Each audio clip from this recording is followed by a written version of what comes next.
ఈరోజు నువ్వు నేను ఏం కలిగి ఉన్నామో అది దేవుడు అనుగ్రహించింది.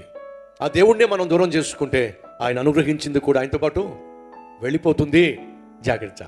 ఈరోజు నువ్వు ఏం కలిగి ఉన్నా, చక్కని ఆకారం కలిగి ఉన్నావా, అందాన్ని కలిగి ఉన్నావా, ఆత్మీయతను కలిగి ఉన్నావా, ఆశీర్వాదాన్ని అనుభవిస్తున్నావా, ఆరోగ్యంగా జీవిస్తున్నావా, అందరి గౌరవ మర్యాదలు పొందుకుంటున్నావా? వినో, ఈరోజు నువ్వు ఏం కలిగి ఉన్నావో సమస్తము దేవుడు నీకు ఇచ్చింది. ఆ ఇచ్చిన దేవుణ్ణే నువ్వు పోగొట్టుకున్నట్లయితే ఈరోజు నువ్వు కలిగి ఉన్న సమస్తము ఆయన ఇచ్చినవే కనుక ఆయన్నే పోగొట్టుకుంటే ఆయనతో పాటు ఆయన ఇచ్చిన ఆశీర్వాదాలు కూడా వెళ్ళిపోతాయి. అలా వెళ్ళిపోయినాయి కాబట్టే ఈరోజు మనలో కొంతమంది ఏం చేయాలో అర్థంగా అఘోరిస్తున్నారు. నిరాశ నిస్పృహలో నీరు గారిపోతున్నారు.